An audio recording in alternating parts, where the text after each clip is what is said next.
le conte du petit ourson qui avait reçu un ours en peluche. Avec des symboles, nous pouvons non seulement libérer des énergies bloquées, dénouer des situations sans issue, mais aussi nous réconcilier avec notre histoire et surtout avec le meilleur de nous-mêmes. Un petit ourson que je connaissais aurait bien voulu avoir un petit frère ou même une petite sœur pour pouvoir rire, jouer, se disputer ou courir ensemble. Ses parents avaient bien essayé d'avoir un autre enfant, de faire un deuxième ourson. Ils s'étaient entraînés tous les jours et même 2 fois le dimanche durant plusieurs années. Mais rien n'était venu répondre à leurs attentes. En fait, c'était surtout l'ours qui voulait un autre petit. Le papa ours, lui, n'y tenait pas particulièrement. Il voulait bien contenter sa femme, mais sans plus. Aussi un jour, le papa ours avait-il décidé, pensant faire plaisir à son ourson, de lui offrir un petit ours en peluche. C'est souvent le cas chez les ours quand on ne peut pas agir sur la réalité, on invente un jeu ou un symbole. Dige, c'était le nom de l'ourson, reçut le cadeau avec beaucoup de plaisir et appela son ourson en peluche, Je-moi. Il semblait l'adorer. Il s'occupait beaucoup d'elle, lui donnait son bain, la câlinait, jouait à de nombreux jeux, passait plein de temps avec elle. Mais quelquefois, il se fâchait, criait contre Je-moi, lui tapait la tête contre les arbres, la jetait au loin dans les coins les plus reculés de la caverne où ils vivaient tous ensemble, sa famille et lui. Sa maman, chaque fois, s'étonnait de le voir ainsi frapper avec violence sa peluche, de l'entendre hurler après elle. « Tu ne comprends rien, tu es méchant, tu es jaloux, hein, tu es jaloux, je le sais. Tu voudrais avoir un papa et une maman pour toi tout seul. Allez, avoue-le. De toute façon, tu n'as même pas besoin de me le dire. Je sais que tu veux prendre ma place, que tu veux ma mort. Je le sais, ce n'est pas la peine de parler. Tu voudras dormir tout seul dans mon lit, avoir tout ce que j'ai, me prendre mes amis. Tu voudras aussi être le premier de la classe, celui qui court le plus vite, qui est le plus fort, le plus rapide à grimper aux arbres, à découvrir le miel des abeilles. Je te déteste, hurlait-il ainsi. Vous l'ai-je dit? Les ours adorent le miel. Ils aiment se barbouiller partout en fouillant avec leurs museaux et leurs pattes dans les nids d'abeilles remplis de gâteaux de miel. C'était un des jeux préférés de Dige, mais il n'emmenait jamais sa peluche avec lui. Pour aller se pourlécher de miel, il préférait être seul. Vous vous demandez certainement pourquoi Dige, qui aimait sa peluche, qui était fils unique, aimé de ses parents, était si violent avec elle. Pourquoi il était devenu si injuste, si querelleur, si méchant parfois, avec ce qui n'était qu'un petit ours en chiffon, un jouet. Il convient, avant d'aller plus loin, que je vous rapporte 2 ou 3 informations sur la vie et le comportement des ours. Il faut savoir tout d'abord qu'un ours ne parlera jamais, au grand jamais, de ce qui lui fait mal. Il ne révélera jamais ce qui le fait souffrir.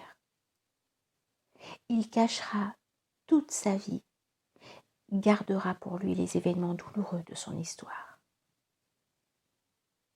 Un ours éprouvera souvent de la honte vis-à-vis de ses propres sentiments et aura beaucoup de mal à exprimer ses émotions. il fait comme si les malheurs vécus, les injustices, les humiliations, les trahisons n'avaient pas d'importance, ne le touchaient pas. En cachant sa sensibilité sous un air bourru, il pense qu'il est insensible. Chez les hommes, c'est devenu un dicton. Quand on veut décrire quelqu'un qui reste silencieux, on dit « c'est un ours ». C'est tout dire. Mais alors, quel rapport avec la peluche de Dige? J'y arrive, ne soyez pas pressés comme ça. Pour aller au fond des choses, il faut du temps, de la patience, de l'écoute. Peut-être ne savez-vous pas non plus que chez les ours, certains enfants sont des enfants fidèles. Ils sont fidèles au père ou fidèles à la mère. On dit d'ailleurs « Ah, celui-là, c'est un enfant du père ». Cela veut dire, par exemple, qu'ils sont capables de prendre sur leurs épaules, dans leur corps, des missions impossibles, de se donner des injonctions, des réparations à faire pour tenter de cicatriser les blessures cachées de leurs parents. Qu'une grande partie de leur vie va ainsi dépendre des fidélités qu'ils se sont attribuées pour tenter de réparer la souffrance silencieuse de l'un ou de l'autre de leurs parents. Tout se passe chez les ours comme si les enfants, les petits oursons qui paraissent si gentils, avaient des antennes, des espèces de radars pour capter tout ce qui n'avait jamais pu être nommé chez leur père ou chez leur mère. Dige, lui, avait surtout des antennes branchées sur son père.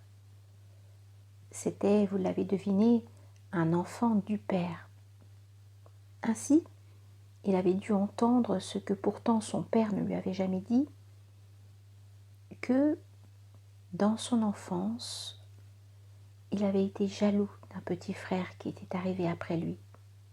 Un tout petit ourson, pas très robuste, un peu faible, mais qui avait été le préféré de sa mère.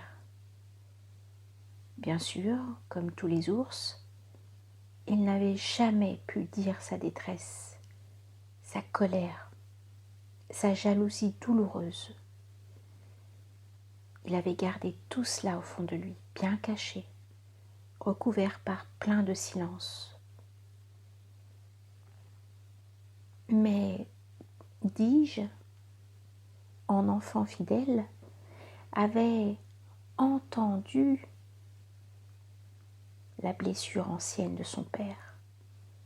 Et il avait pris la liberté de commencer à mettre des mots, à dire à haute voix tout ce que son père n'avait pu exprimer quand il était tout petit.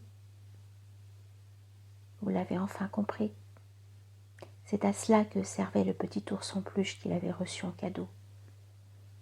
Comme s'il disait à son papa, « Tu vois, papa, tu n'as pas pu dire ta souffrance, mais moi, je l'ai entendue.